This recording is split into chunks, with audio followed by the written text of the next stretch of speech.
वाङ्मे मनसि प्रतिष्ठिता मनो मे वाचि प्रतिष्ठितम्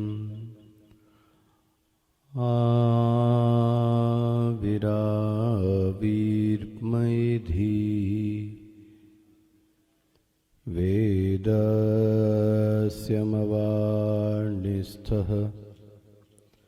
श्रुतं मे मा प्रहासीः अनेनाधीतेन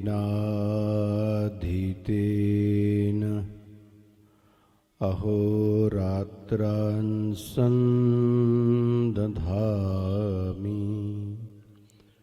ऋतं वदिष्यामि सत्यं वदिष्यामि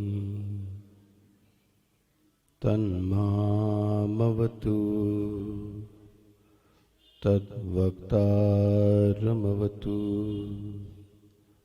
अवतु माम् अवतु वक्तारम् अवतु वक्तारम् ॐ शान्तिः शान्तिः शान्तिः। सदाशिवसमारम्भां शङ्कराचार्यमध्यमाम् अस्मदाचार्यपर्यन्तां वन्दे गुरुपरं शङ्करं शङ्कराचार्यं केशवं वादरायणं सूत्रभाष्यकृतौ वन्दे भगवन्तौ पुनः पुनः भगवन्तौ पुनः पुनः भगवन्तौ पुनः पुनः। ॐ सहना भवतु सहनौ भुनक्तु सह वीर्यं करवावहै तेजस्विनावधीतमस्तु मा विद्विषावहै।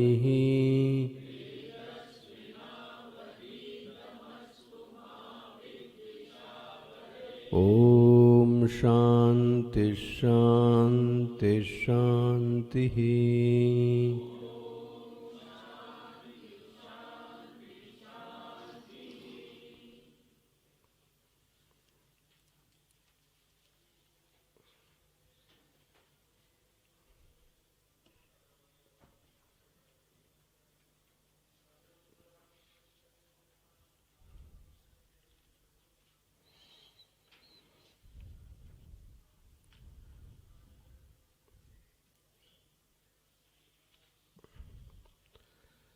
तृणाचिकेततिभिरेत्य सन्धिं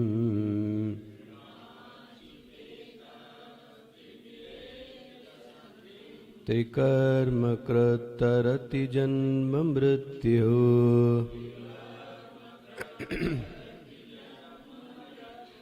ब्रह्मयज्ञं देवमीड्यं विदित्वा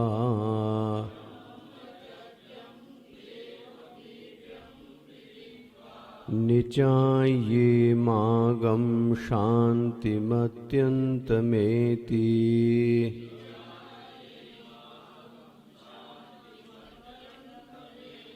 तृणाचिकेतत्रयमेद्विदित्वा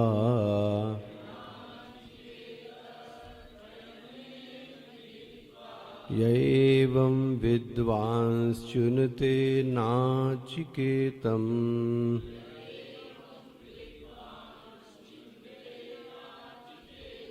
समृत्युपाशान् पुरतः प्रणोद्य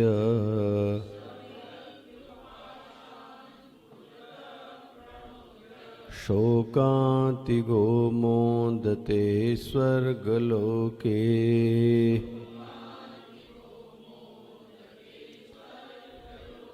एष ते अग्निर्नचिकेतः स्वर्ग्यो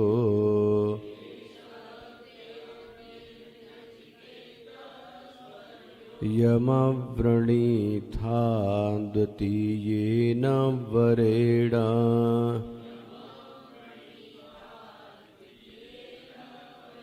एतम् अग्निं तमैव प्रवक्ष्यन्ति जनास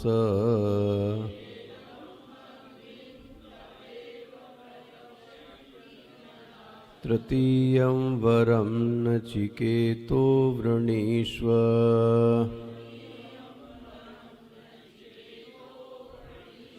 येयं प्रेते विचिकित्सा मनुष्ये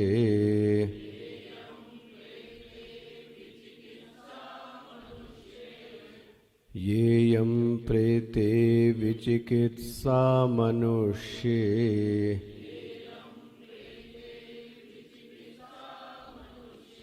अस्ति ते केनायमस्तीति चैके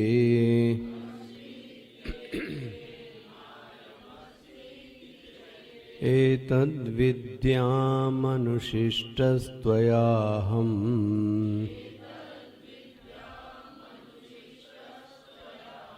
वराणामेष वरस्तृतीयः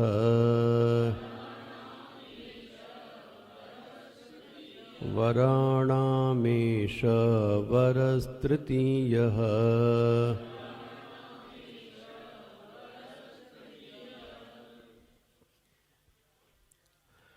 एतावद्धि अतिक्रांतेन विधि प्रतिषेधार्थेन मंत्र ब्राह्मणेन अवगंतव्यम यद वरद्वय सूचितं वस्तु न आत्मतत्व विषयं याथात्म विज्ञानम अतः विधि प्रतिषेधार्थ विषयस्य आत्मनि क्रिया कारक फल आदि अध्यारोप लक्षणस्य स्वाभाविक ज्ञानस्य संसार बीजस्य निवृत्त्यर्थम तद विपरीत ब्रह्मैक तत्व विज्ञानम क्रिया कारक फल अध्यारोप लक्षण शून्यम आत्यंतिकः निश्रेयस प्रयोजनम वक्तव्यम इति उत्तरो ग्रंथ आरभ्यते। तमेतदर्थं द्वितीय वरः प्राप्ति अप्राप्यकतार्थं तृतीय वर गोचर आत्मज्ञान अंतरेण इति आख्यायिका प्रपंचयति।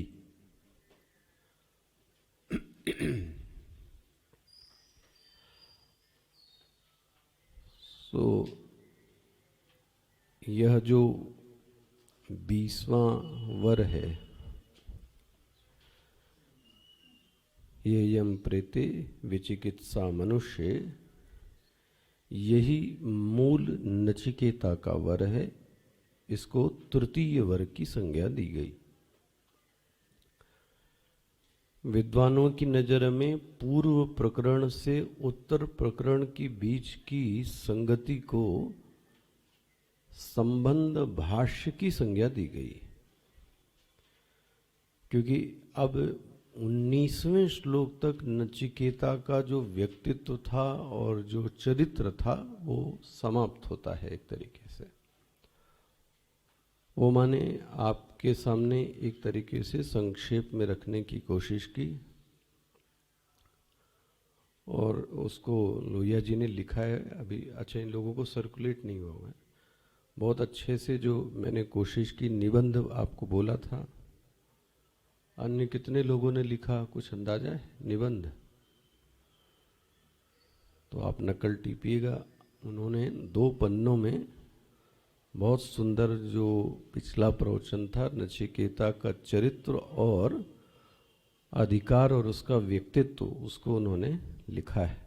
जो प्रवचन दिया गया उसको पढ़िएगा।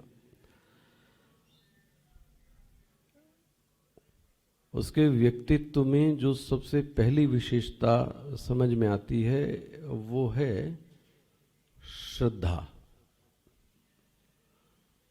और वह भी वेदों के प्रति उसके मन में अटूट श्रद्धा भरी हुई है। बस जब ये सब विचार कीजिएगा तो इसके साथ में ये जरूर देखिएगा कि उसकी जो उम्र है वो कुमार है। हर के आगे ये जरूर वाक्य लगाइए। 8 वर्ष की उम्र में उसको वेदों में अटूट श्रद्धा है।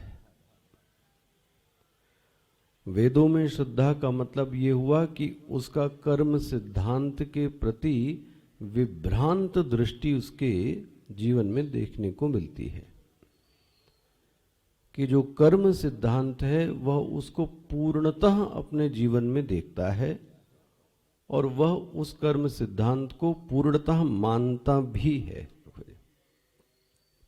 तो एक तो उसके जीवन में ये एक विशिष्टता देखने को मिलती है।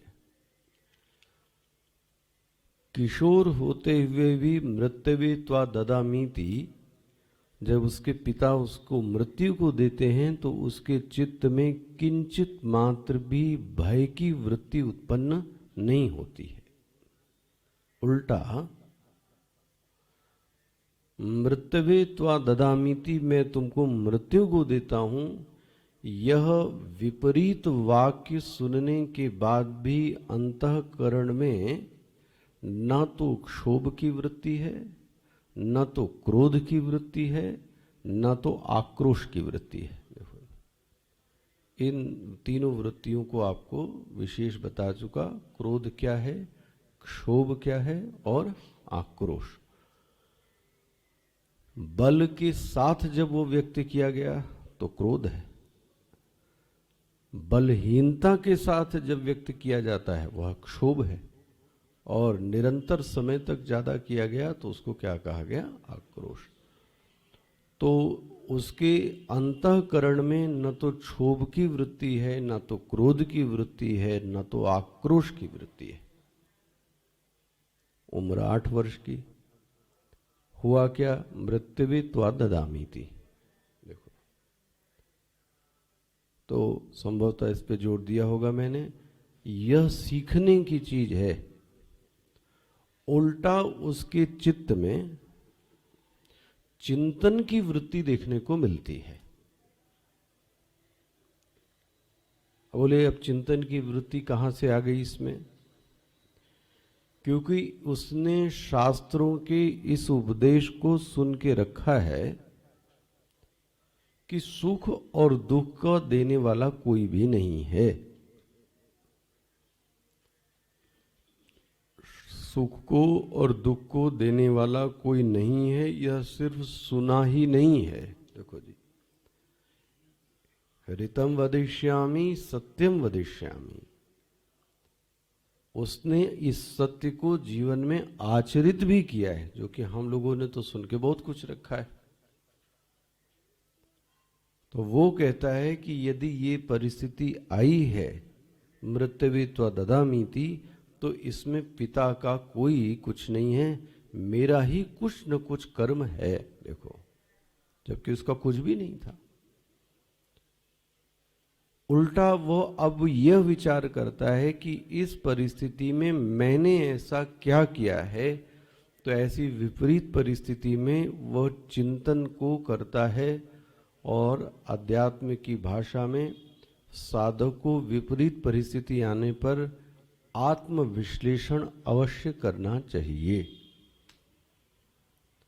ये नियम होना चाहिए कि जब भी कोई जीवन में दुख आ जावे, विपरीत परिस्थिति होवे, तो साधक का लक्षण है कि आत्मविश्लेषण की वृत्ति।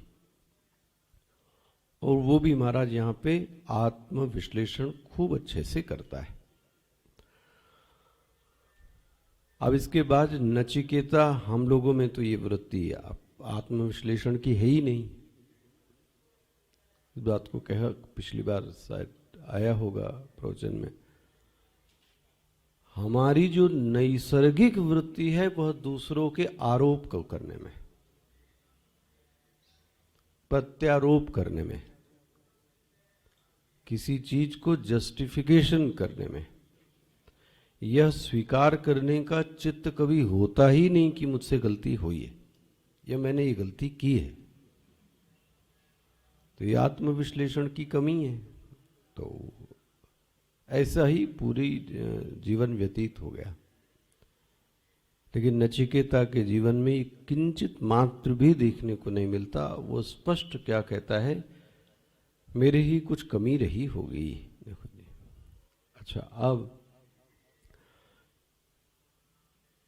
ये जो इतनी सारी वृत्तियां थी, मैंने यह बात कही होगी, यह 8 वर्ष की उम्र में तो नहीं आ सकती।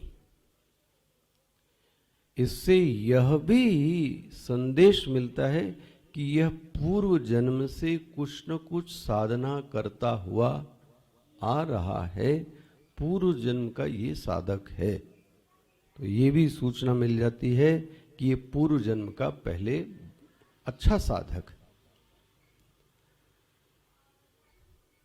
एक चरित्रगत विशेषता और रखी कि व्यक्ति एकांत के क्षणों में कैसी वृत्ति को लाता है। पहला ये है, या ऐसा कह लें, वह उसका जो इन्वेस्टमेंट है वो बहिर्मुखी करने में करता है कि अंतर्मुखी करने में करता है। जो भगवत कृपा से उसको यह समय प्राप्त हुआ थोड़ी देर के लिए, तो एकांत का जो विनियोग है वह बहिर्मुखी करने में कर दिया कि अंतर्मुखी करने में कर दिया। ये भी हम लोगों को देखना चाहिए। तो कुछ जो समय भी मिला तो वो हमने पार्टी करने में और गपशपबाजी करने में कर दिया तो गया। नचिकेता में एकांत में खूब चिंतन करता है। ऐसा तो मैं हो नहीं सकता। और उसके बाद वह जिन नियमों को बनाता है उन नियमों को भी वह एकांत की परिस्थिति में जीने की कोशिश भी कर रहा है। बोले ये कहाँ से दिखा? वो चाहता तो जलपान कर सकता था, लेकिन उसने जलपान नहीं किया। इसको हमने कहा था साधना में दृढ़ निश्चय की वृत्ति। इसको फर्म डिटर्मिनेशन कहते हैं। ढुल्ला मुल्ला नहीं होना चाहिए। भूख और प्यास से आक्रांत चित्त तो कभी भी साधना नहीं कर सकता। जो सही नहीं सकता वो साधना क्या करेगा? इन दो को तो सहना आना चाहिए। किसको? भूख को और प्यास को। तो ये तो शरीरगत है ना। मानसिक क्लेश ज्यादा परेशान करते हैं। शरीरगत तो अगर वह भी साधक नहीं झेल पाता तो साधना क्या कर पाएगा? तो वह एकांत में भी उस मर्यादा को रखता है और उसने जलपान नहीं किया। देखो जी, तो बताता है कि उसकी जो चित्त की स्थिति है वह कितनी परिपक्व है। अच्छा, अब ये मैंने आपके सामने पिछला जो रूपक मुझे याद आता है वो सामने मैंने सब रखा। अब इसके जो वर हैं, इस पर शायद बात की होगी। वरों के क्रम में भी परिपक्वता का परिचय है। ये भी दृष्टि देखनी चाहिए। बोले वरों के क्रम में क्या परिपक्वता है? पहला, साधक के जीवन में 2 वृत्तियां होती हैं। ये मानसिक विश्लेषण है सब। एक यह है कि जब उससे बात की जाती है, तो हम करते ही रहते हैं बहुत सारे लोगों से फोन पे सामने, या तो वह पूर्व के जीवन को लेके लोगों को कोसता है, ठीक है, उसके मन में वो शांति नहीं है, जलन है। या तो वो ऐसा करता है कि लोगों के प्रति कृतज्ञता को व्यक्त करता है। बोले आप क्या कहना चाहते हैं? फिर से वही बात, आप अपना अपना विश्लेषण स्वयं करके ये बताएं कि जब आप किसी से बात करते हैं तो कृतज्ञता की व्यक्ति ज्यादा होती है कि कृतज्ञता की वृत्ति ज्यादा है? महात्मा को तुरंत समझ में आता है, गुरु को तुरंत समझ में आता है। सो मत भाई।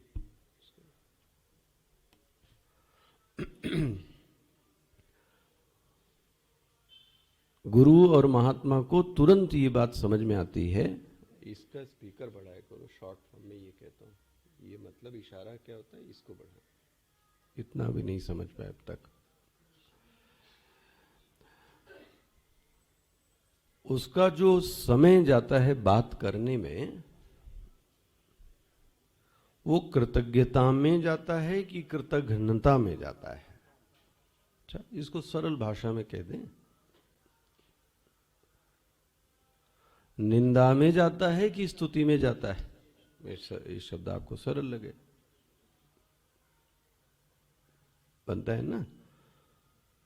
जब हम एकांत में बैठते हैं तो स्वयं से जो बातचीत होती है उसका विषय क्या है?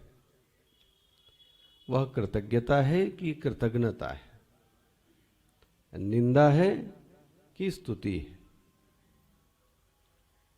या उस दिन मैंने यह शब्द व्यक्त किया होगा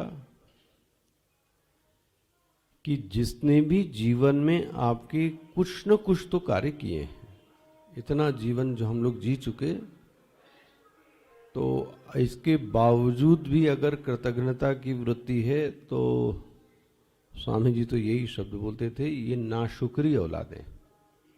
मतलब चित्त इसका ये है कि किसी के प्रति भी कृतज्ञता व्यक्त नहीं करता। कृतम ज्ञ कृतम घ्न। और इसी के अंतर्गत एक वृत्ति की बात की, यह एक मनुष्यों में बड़ी नीच वृत्ति है, नीच वृत्ति, कि काम निकल जाने के बाद उस व्यक्ति से वह व्यवहार नहीं करना जो वो पहले कर रहा था। इसको बोलते हैं नीचता की हद कर दी। जब तक काम नहीं निकला था तब तक तो ठीक था, उसके बाद जब यह वृत्ति उदित होती है कि अब इनसे मेरा क्या लेना देना, क्यों भाई, बोले काम तो निकल गया, हो गया, तो आप ध्यान रखना अंतःकरण में इसको वृत्ति को क्या कहेंगे? नीच वृत्ति, निम्न वृत्ति। तो ये एक साधक का सुगंधित क्या कहें, पुष्प है, उसका श्रृंगार है, कि जब भी आप उससे बात करेंगे तो उससे ज्यादातर, उसके चित्त से ज्यादातर उसकी वाणी से कृतज्ञता की ही भावाव्यक्ति होनी चाहिए। जिसने भी उसके जीवन में किया होवे, अच्छा किसी ने नहीं किया भाई, तुम अपने आप क्या कह सकते हो, सेल्फ मेड हो। चलो, व्हाट अबाउट पेरेंट्स? तुम अपने आप बड़े हो गए, किसी ने तुम्हारा कुछ देखभाल नहीं किया, ऐसे ही बड़े हो गए, तो पता नहीं क्या जवाब मिलेगा। अब वो कह सकता है कि नेचर ने बड़ा कर दिया, ये भी कह सकता है। तो मेरे पास भी इसका जवाब होता है, संस्कारित जीवन अलग दिखता है। माता पिता से दिए गए संस्कार यदि दिखते हैं तो दिखता है कि ये संस्कारित लड़का है, संस्कारित साधक है। एक असंस्कारित भी दिखता है, जिसको बोलते हैं उज्जड, वो भी लोग दिखते हैं। तो समझ में आता है कि इसको वो जो ट्रेनिंग मिलनी चाहिए, जो बचपन में जो होना चाहिए, वो नहीं किया गया है।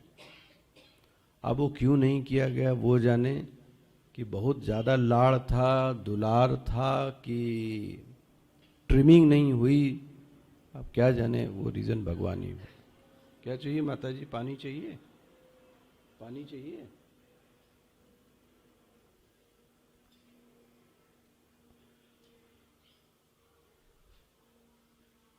तो इस वृत्ति को मैं संक्षेप में कह रहा था कि कृतज्ञता की अभिव्यक्ति होनी चाहिए एकांत में भी, जब भी हम किसी से बात करें। ये अंदर की सुगंध है, बाहर से नाटक नहीं कर सकते। यह सुगंध पहले वर में देखने को मिलती है। आखिर क्यों नहीं उसने जो चाहिए वो वर मांग लिया? भाई यमराज ने तो सीधा सीधा बोला था कि 3 वर मांग लो, तो अपना वर मांग लेता। तो उसने जो सबसे पहला वर मांगा वो मांगा पिता का संतोष। शांत संकल्प सुमना यथा स्यात्। यह है कृतज्ञता की अभिव्यक्ति। साधक के जीवन में ये कूट कूट के भरी होनी चाहिए। नचिकेता के वर में यह स्पष्ट दिखाई देता है कि वह अपने पिता के लिए कृतज्ञ है। अच्छा ध्यान रखना, दूसरे तरफ से इसको देखो कि उसको मृत्यु को किसने दिया? ये भी है। यह दृश्य होते हुए भी वो कहता है कि मैं अपने पिता के प्रति कृतज्ञ हूं। इसलिए उसने जो पहला वर समर्पित कर दिया, वो किसको कर दिया? अपने पिता को। ठीक है ना? तो पहला वर तो क्या हो गई? कृतज्ञता की अभिव्यक्ति। ये स्पष्ट हो गया। दूसरा जो वर मांगा उसने, ये प्रश्न ये बार बार हमारे भी मन में आता है मनन करते हुए, क्यों मांगा ये? क्या नचिकेता को स्वयं में स्वर्ग चाहिए? तो आप पढ़ेंगे उसको स्वर्ग से कोई प्यार नहीं। क्या उसके पिता को स्वर्ग चाहिए? उन्होंने भी ऐसा कुछ नहीं कहा। तो किसने कहा था तुमसे स्वर्ग विद्या मांगने को? ऐसा प्रश्न उल्टा कीजिएगा, क्यों मांगा स्वर्ग का, इस स्वर विद्या? तो आप देखो आपका मन क्या कहता है वो आप देखिएगा। बड़े लोगों के चित्त में, साधक के चित्त में सदैव स्वार्थ प्रेरित चीजें नहीं होनी चाहिए। स्वार्थ प्रेरित मतलब बस मुझसे क्या हुआ, मेरे से, मेरा खाना, मेरा पेट भर गया, मेरा हो गया, खत्म बात। ये तो बहुत तुच्छ जीव है। फिर उसका जीवन अपने अपने में ही जाता भी रहता है, और ये भी जीवन देखने को मिलता है। जिसने ऐसा किया उसको ऐसा मिलता भी है। खैर एक अलग दृष्टि। विद्वानों का ऐसा मत है कि दूसरा जो वर है वह उसने समाज के लिए मांगा। देखो जी, बोले समाज के लिए क्या मांगा? समाज की आवश्यकताओं को पूरा करने का जो साधन है वो स्वर्ग विद्या है। देखो क्या कहा गया? समाज की आवश्यकताओं को पूरा करने का जो साधन है वह स्वर्ग विद्या। अग्नि विद्या नहीं मांगी, ध्यान रखना, साधन मांगा है, और वो साधन अग्नि विद्या है। बोले ये बात आपकी कुछ हजम नहीं हुई भाई। देखो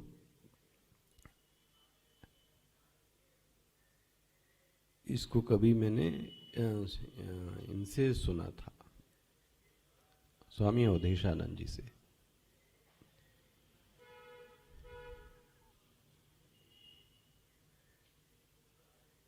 एक कंज्यूमर की एक वृत्ति होती है। कंज्यूमर वृत्ति मतलब उसको बोलते हैं उपभोक्तावाद। ये बात उन्होंने, मुझे याद आता है, वैश्विक, ऐसा कुछ था, वैश्विक जगत में जो बिजनेस है, जो, तो भारत की दृष्टि कैसी है, इस विषय पे कुछ बोल रहे थे। वैश्विक जगत के प्रति भारत की जो दृष्टि है वो कैसी है। तो पाश्चात्य देशों की जो वृत्ति है वो कंज्यूमर वाली है। कंज्यूमर मतलब मैं किसी चीज का कैसे क्या करूं, दोहन करूं, ये वो जाने। भारत की जो वृत्ति है वो कंट्रीब्यूटर की है कि मैं इस विश्व को क्या दूं। ये ऋषि मुनियों का पूरा जीवन ही इसी में चला गया, सिर्फ समष्टि के लिए ही गया पूरा का पूरा जीवन। अपनी हड्डियां भी दे दी कि दूसरे के लिए, अपना अपना नहीं सोचना। देखो, इसी को दो विभागों में मैं बांट रहा हूं। तो ऐसी वृत्ति को बोलते हैं कंट्रीब्यूटर। कंट्रीब्यूटर की वृत्ति का मतलब है कि देने की चाहत। ये भी साधक की, क्या कहें, जब साधक का अंतःकरण परिष्कृत होता है, हाँ जी, साधक के अंतःकरण में दैवी गुण भासने लगते हैं, साधक का अंतःकरण शुद्ध और निर्मल होने लगता है, तो शुद्ध और निर्मल चित्त की पहचान है कि वह कुछ देने की इच्छा करता है, लेने की इच्छा नहीं करता।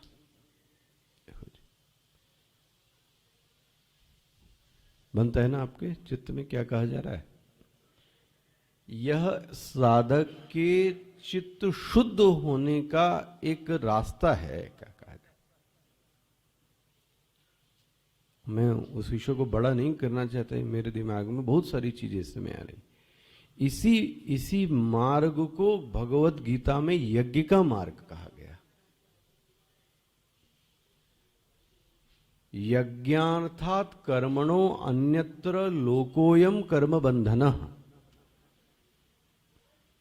कर्म बंधनः इति निश्चितः। ये जो कर्म है, ये जंजाल है, ये जो व्यवहार है, ये तो जंजाल है महाराज, बांधेगा। लेकिन भगवान ने कहा नहीं नहीं नहीं नहीं, यज्ञार्थात कर्मणो अन्यत्र, यज्ञ के अलावा जो भी किया गया कर्म है वो बंधनकारी है। तो कैसा कर्म बंधनकारी नहीं है? बोले यज्ञ रूपी कर्म। बोले यज्ञ रूपी कर्म मतलब क्या हुआ? ना ना ना बता जी, ये नहीं, एकदम नहीं। स्वयं के बारे में कतई नहीं सोचना। भगवान को अर्पित करने के बाद मैं आपको दिखा सकता हूं, नास्तिक व्यक्ति यज्ञ कर रहा है। ये भी शाखा है, नास्तिक है, और हम बहुत सारे लोगों से मिलते हैं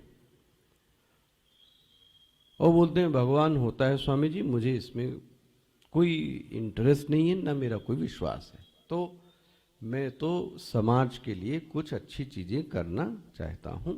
तो अब क्या कहोगे इस व्यक्ति को? भगवान को मान के तो नहीं कर रहा है, लेकिन किसके लिए कर रहा है? तो मानना पड़ेगा ये कि कर रहा है। उसकी भी तो कोई जगह देनी पड़ेगी ना समाज में। इसी को मैं कह रहा हूं कंट्रीब्यूटर। देने की वृत्ति चित्त में उदित होना। अपना अपना फिर से चेक करो, आप मीटर साथ में रखो आप और चेक करो, और उसके आगे अपने ही आगे यस एंड नो की टिक लगा लो। अभी चित्त में क्या स्थिति है? क्या देने की चाहत आती है?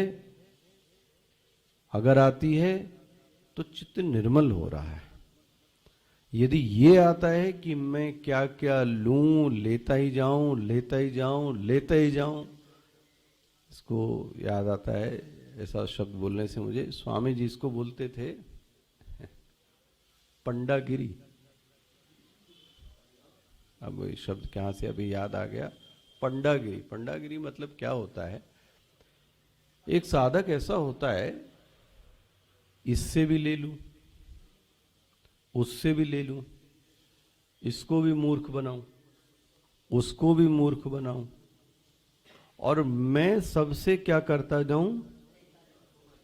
लेता जाऊं, लेता जाऊं। एक मिनट आने तो दें। सबसे खींचता जाऊं। अच्छा, जब कोई मांगे, बोले मेरे पास नहीं है, और लेने की चाहत भरपूर है चित्त में, कोई दे तो। तुम कितनों को करते हो, खिलाते हो? वो नहीं। तुम कितना खाना चाहते हो लोगों का? कोई बुला के तो देखे, बोले समय से पहले पहुंच जाएंगे। ले, ये भी ये वृत्ति है महाराज, बड़े बड़ों में है, मैं आपको क्या बताऊं। पशु योनि है। मैं लेना तो चाहता हूं, ओहो, देने की वृत्ति नहीं है। ऐसे ही कुछ पंडे भी होते हैं,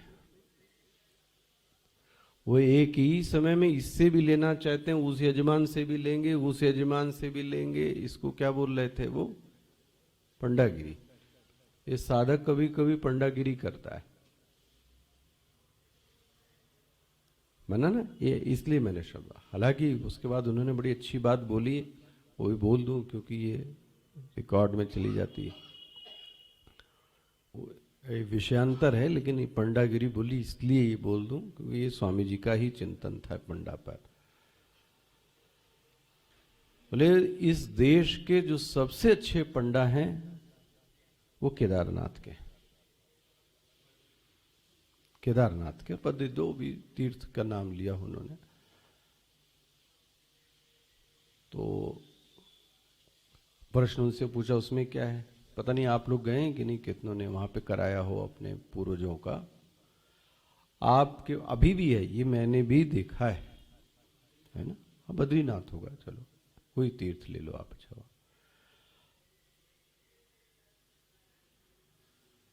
वहां पर वो आपके पास पैसे नहीं होगा तो आपको पैसे देगा।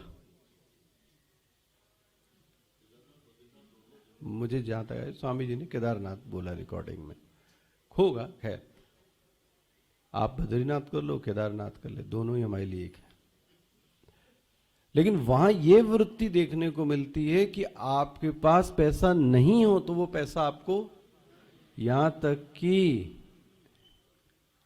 आपके पास जाने का किराया ना हो तो भी वो जाने का किराया देते हैं। कभी आप प्रैक्टिकल कर लेना। हाँ हाँ, वो तो करना ही करना है, रहने का अलग, खाने का अलग। आपको जो भी करना हो, दान दक्षिणा देने के पैसे ना हो तो आप ले लीजिए, एक विश्वास पर।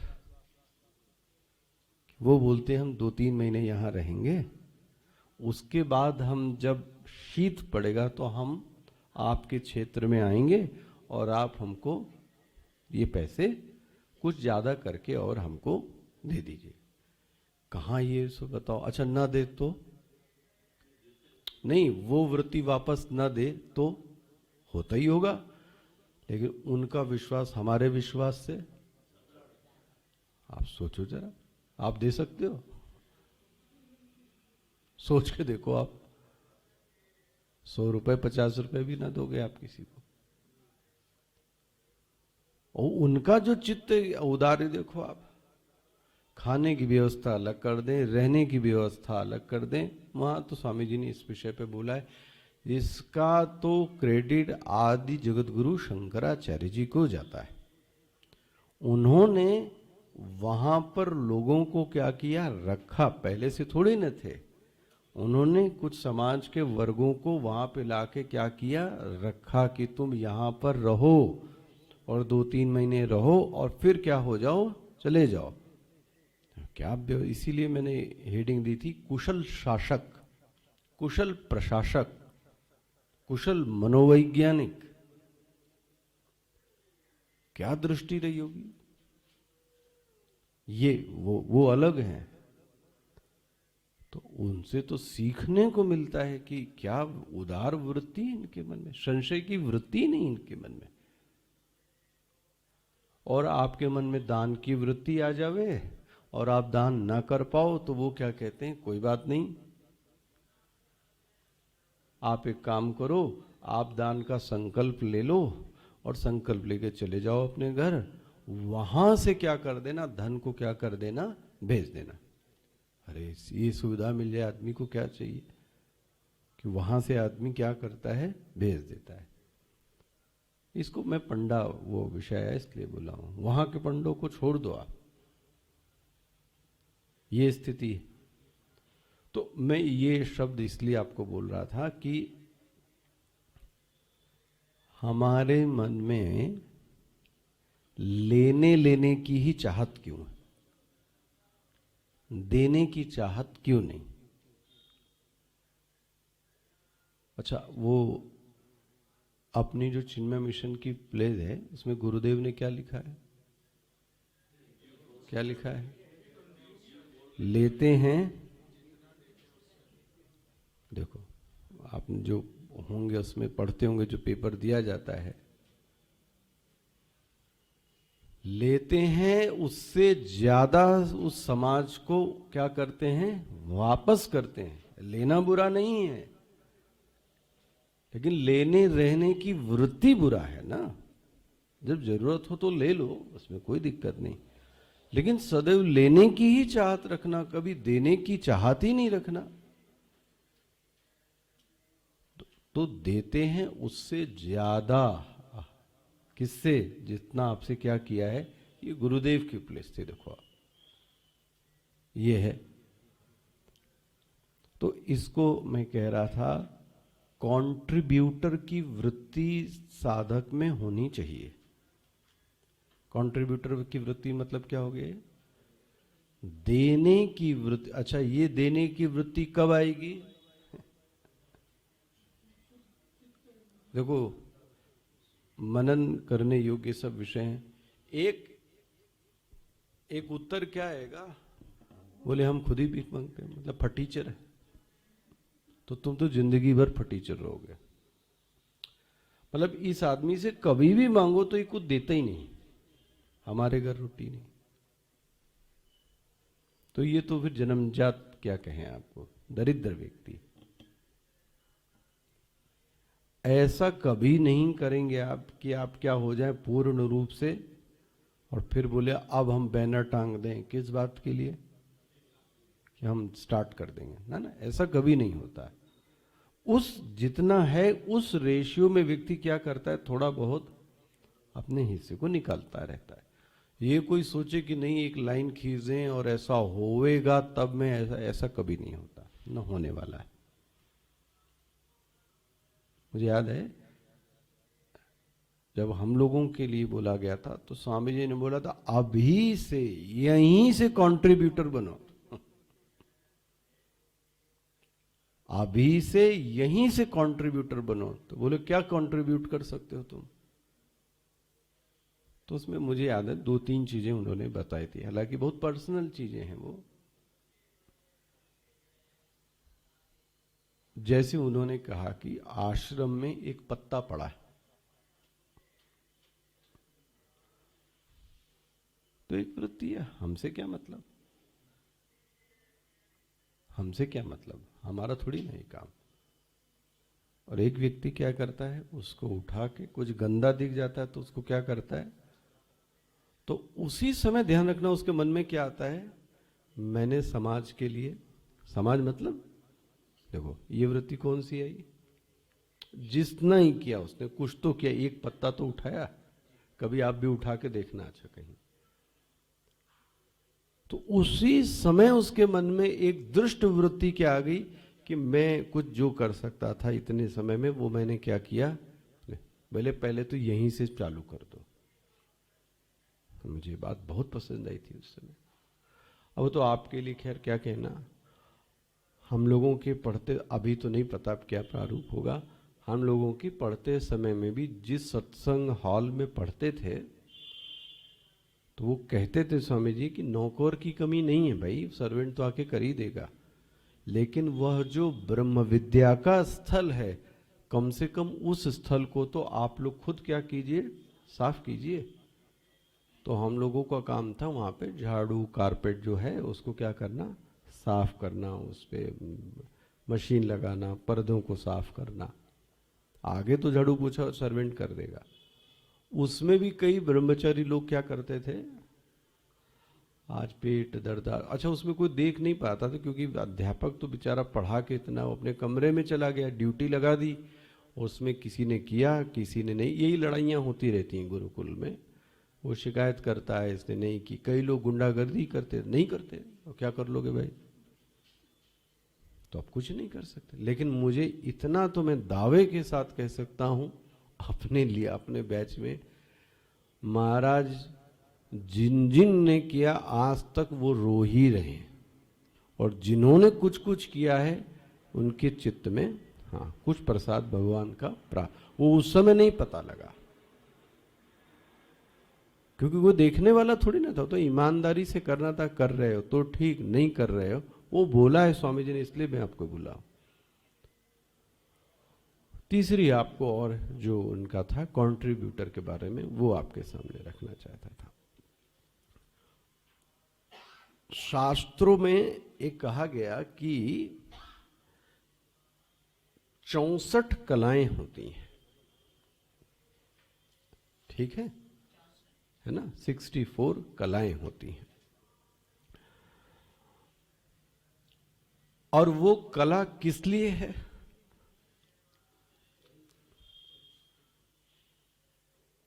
वो कला किस लिए है, वो कला कंट्रीब्यूशन के लिए होती है। देखो ये भी वो कहते थे कि जिसके पास कोई कला नहीं है वो पृथ्वी का बोझ है। हाँ कठोर वचन लगता है, बोझ है बोले पृथ्वी का। 64 कलाओं में कोई न कोई कला आपके पास भी होनी चाहिए। वाह,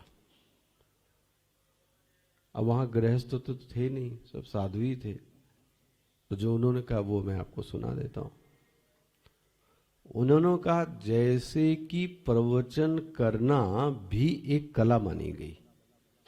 प्रवचन करना मतलब टीचिंग। बोले तुम साधु महाराज तुम कुछ नहीं कर सकते, भाई तुम्हारे पास तो धन नहीं, तुम्हारा खुद का कोई कुछ चीज नहीं, तो यह जो प्रवचन है इसको भी क्या माना गया, एक कला। कम से कम इस कला के माध्यम से ही समाज में क्या कर दो, अपनी सेवा कर दो, ये टीचिंग कहलाता था। हुई ना एक सेवा कंट्रीब्यूशन की,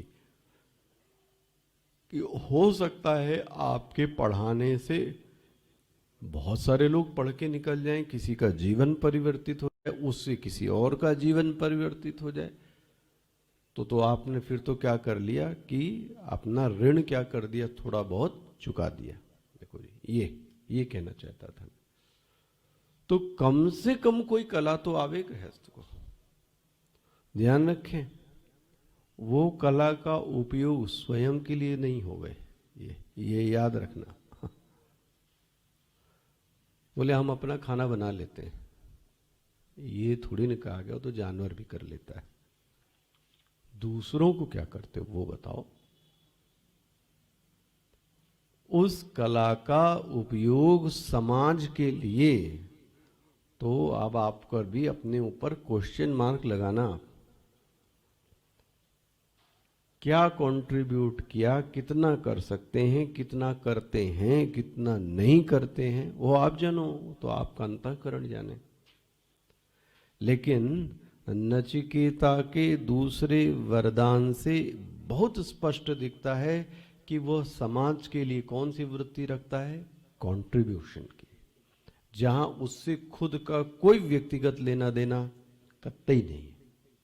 कतई नहीं है। ना उसके परिवार को चाहिए ना तो उसको चाहिए, लेकिन समाज को एक साधन देके चला गया वो। और ध्यान रखो, अगर नचिकेता न मांगता तो ये जो स्वर्ग विद्या है वो आज हो पाती हम लोगों के पास में। तो उसका क्रेडिट किसको जाता है? नचिकेता ने खुद अनुष्ठान नहीं किया और दूसरे को क्या कर दिया? अनुष्ठान बता दिया, बन गया। तो आप वही में क्या, तो क्या कहोगे? 2 वरदान को खर्च कर दिया कि 2 वरदान को व्यय किया? सोचो, एक तो मूर्खता दिखती भाई। हम और आपको अच्छा मिले तो क्या करोगे आप? सोचो ना, अपना जरा तौल लो।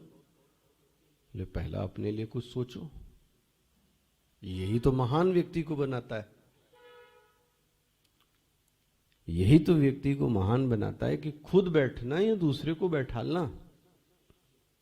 फिर मैंने आपसे क्या कहा? वैसी ज्ञान वैसी शक्ति उसके पास में है जैसा अभिमान है तुम्हारे पास में। ये समष्टि भी तो देख रही है ना, आप किसके लिए पेट के लिए भर रहे हो? बना। तो दूसरी वृत्ति ये कंट्रीब्यूटर की वृत्ति है, इसलिए कम से कम कोई कला में तो हमको निपुण होना चाहिए। देखो जी, और जो भी आपके पास हो उसे समाज का क्या करना चाहिए? कुछ तो समाज के लिए। ये इसलिए क्योंकि आपका चित्त शुद्ध होवे। समाज को उससे कितना मिलेगा वो तो बात की बात है। बन गया? अच्छा भाई, अब इन 2 वरों से देखो जी,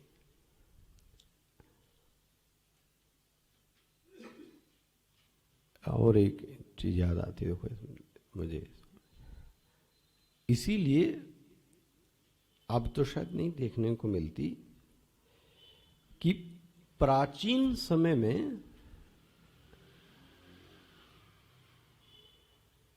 हर महात्मा को कुछ वैदिक कुछ चीजें, औषधियों का ज्ञान रहता था और लोगों को अपेक्षा भी रहती थी। किस बात की? कि ये महात्मा है तो ये कुछ न कुछ हमको क्या कर देगा। तो प्रश्न है, महात्मा से ये अपेक्षा क्यों?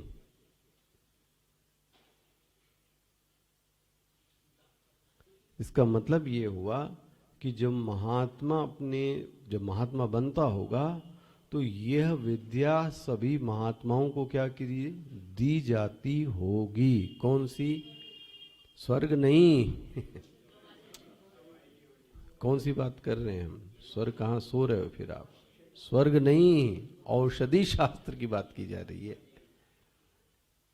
तभी हमारे पुराने सभी महात्माओं में औषधि शास्त्र का उनको थोड़ा बहुत ज्ञान, और गांव वाला चली जाता था, वो उनसे उपनिषद नहीं पूछता था, बट ये पूछता था कि ये रोग कैसे ठीक होगा, तो ये आसन कर लो, ये प्राणायाम कर लो, ये औषधि ले लो, ये पत्ती खा लो, ये खा लो तो ठीक हो जाओगे, बिना पैसे के। ठीक है? वो जनता में ऐसी थी कि महात्मा है तो उसके पास कोई ना कोई ऐसा ज्ञान तो ये सबके पास कैसे आ गया ज्ञान, सब महात्माओं के पास? क्योंकि जब उनको गुरुकुल में ऐसा होता होगा तो सभी महात्माओं को ये शिक्षा क्या करी जाती होगी? दी जाती होगी। क्यों? कुछ तो कंट्रीब्यूट करो समाज में, और तुम्हारे पास लोग आएंगे तो तुम उसको क्या कर देना? दे देना, पैसे से नहीं। जो सलाह मांगे, जो रोग बताए, उस रोग की दवा उसको क्या कर दो? दे दो। देखो, इससे पता लगता है कि महात्माओं में यह वृत्ति शुरुआत से डाली गई किसी माध्यम से कि आप किसी न किसी तरीके से समाज का क्या करो? कल्याण करो। ये देखो कैसा चिंतन। अच्छा भाई, तो अब महाराज देखो, पूछी ही नहीं जो नचिकेता को गुरु ने बताया तत्प्रत्यवदत यथोक्तम। क्या मेरा अब मुझे ये इसकी अंदर की ये दिखता है कि भैया जिसका अंतःकरण इतना शुद्ध होगा उसकी मेधा शक्ति क्यों नहीं होगी? मेधा शक्ति का लेना देना अंतःकरण की शुद्धि से है। लोग बोलते हैं याद नहीं, उसका बहुत बड़ा कारण है क्षुद्रता की वृत्ति। क्षुद्र, हम क्षुद्र मतलब मैं। अंतःकरण वो है ही नहीं जिसमें सब लोग क्या कर सकें, समा सकें। सब लोग नहीं समा सकते, उसके उसके लोग है, बस उतने ही की जगह है, और लोगों की जगह तो आपको ये मेधा आपकी कतई नहीं बढ़ सकती। जहां अंतःकरण शुद्ध है वहां मेधा शक्ति जागृत है। देखो, अब यदि नचिकेता का अंतःकरण इतना शुद्ध है कि 3 वर कहे गए और 3 वरों में से उसने अपने 2 वर क्या कर दिए, निकाल दिए, तो आप सोच सकते हो क्या मेधा होगी उसकी। तो आपने पढ़ा, जैसा का जैसा उसके शिक्षक ने, उसके गुरु ने पढ़ाया, वो पूरा का पूरा विद्या क्या कर दी, लो। और इस विद्या से खुश होने पर श्रृंकाम चेमाम अनेक रूपाम ग्रहाण, उन्होंने उस विद्या के साथ कर्म की अन्य विद्याएं भी क्या कर दी, उसको दे दी। ये आपने पढ़ा है, श्रृंकाम चेमाम अनेक रूपाम ग्रहाण, कर्म अनेक विद्याओं वाला जो था उसको और भी क्या कर दी, क्योंकि उसने जो विद्या बोली उस विद्या को तुरंत वैसे का वैसा ही सामने अपने गुरु के प्रकट कर दिया। ये अच्छा भाई, हो गया ये। तो दूसरे वर्ग को आप ऐसा कहें, कंट्रीब्यूशन की वृत्ति साधक में होनी चाहिए।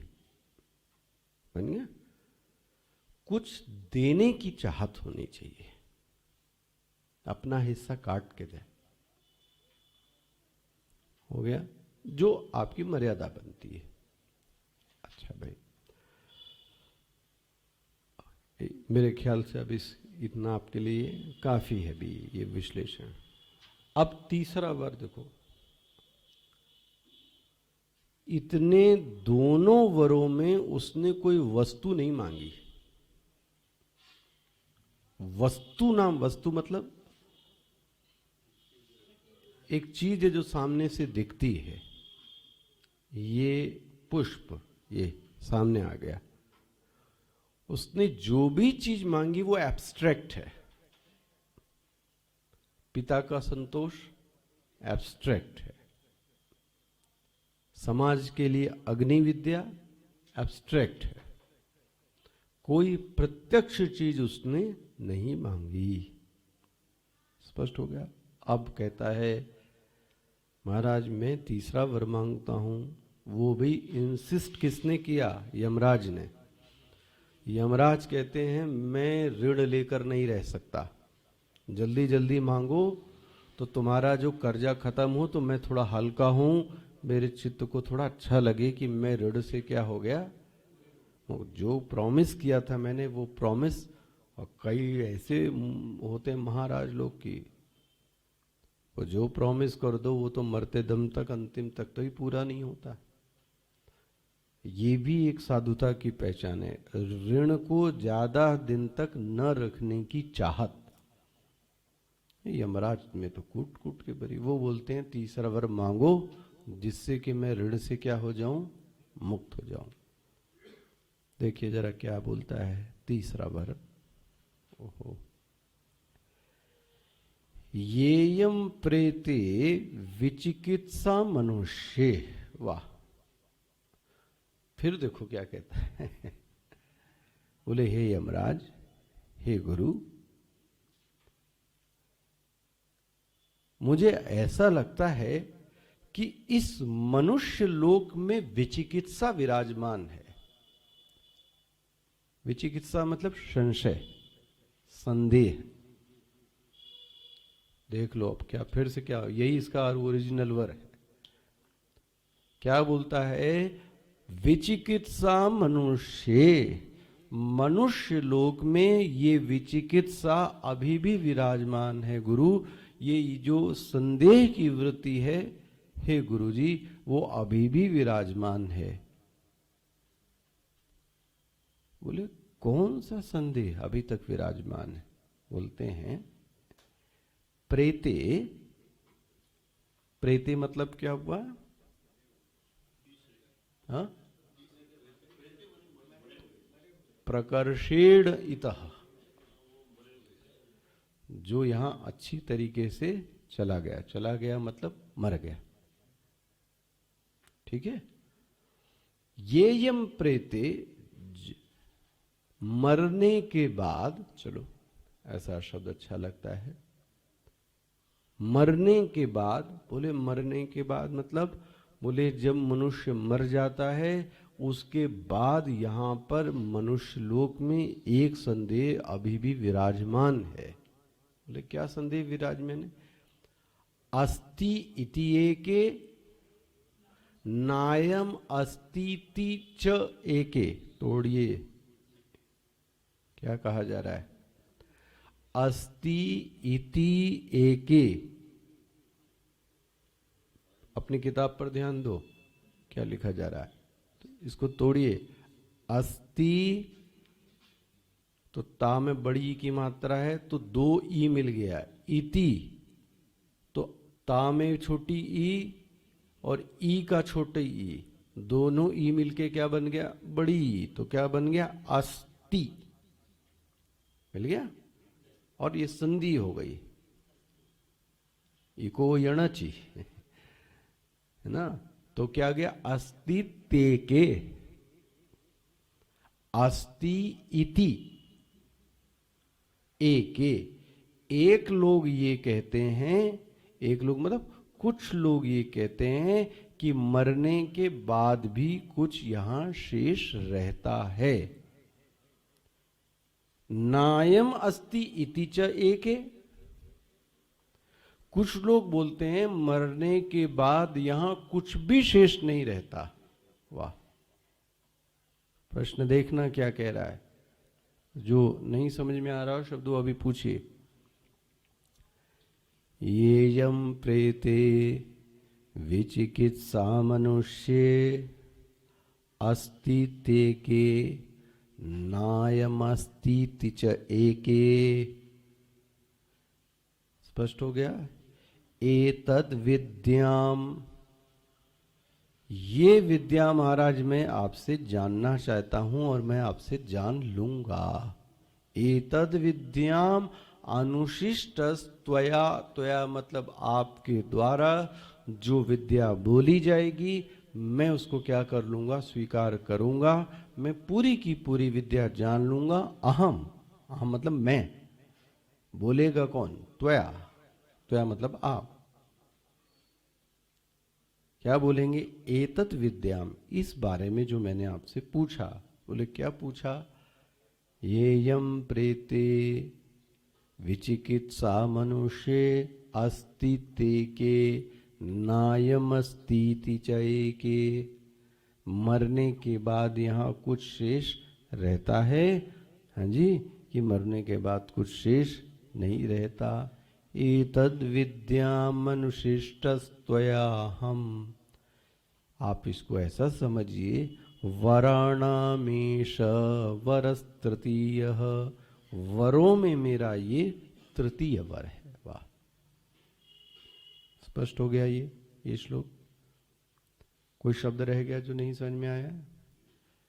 मैं आपसे यमराज मेरे गुरु, मैं यह पूछना चाहता हूं कि मरने के बाद, प्रेते यहां से चले जाने के बाद अस्थि कुछ शेष रह जाता है कि कुछ शेष नहीं रह जाता? ये विद्या मैं आपसे क्या करना चाहता हूं? लेना चाहता हूं। वराणामीश वरस तृतीयः, ये मेरा क्या है? तृतीय वर है। इसको मुझे क्या कीजिए? बताइए। यही पूरे कठोपनिषद का मूल प्रश्न है। अभी ये फाइन ट्यून नहीं हुआ है, फाइन ट्यून और भी करेगा अभी वो, लेकिन मूल का जो गर्भ है वो यही है। और लोगों के मन में ये खूब अच्छा प्रश्न रहता है, मरने के बाद क्या होता है? यही प्रश्न ना, मरने के बाद ये बताएगा आपको मरने के बाद क्या होता है।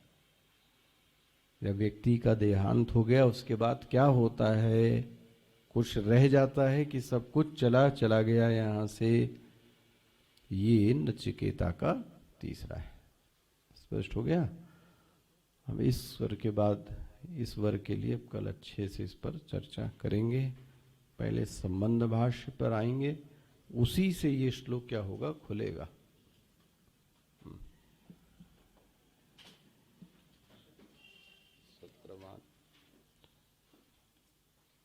सत्रवान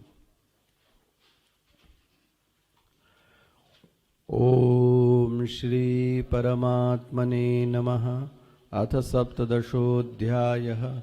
अर्जुन उवाच ये शास्त्रविधिमुत्सृज्य यजन्ते श्रद्धयान्विता तेषां निष्ठा तु का कृष्ण सत्त्वमाहोरजस्तमः। श्रीभगवानुवाच त्रिविधा भवति श्रद्धा देहिनां सा स्वभावजा सात्वकी राजसी चैव तामसी चेति तां शृणु। सत्त्व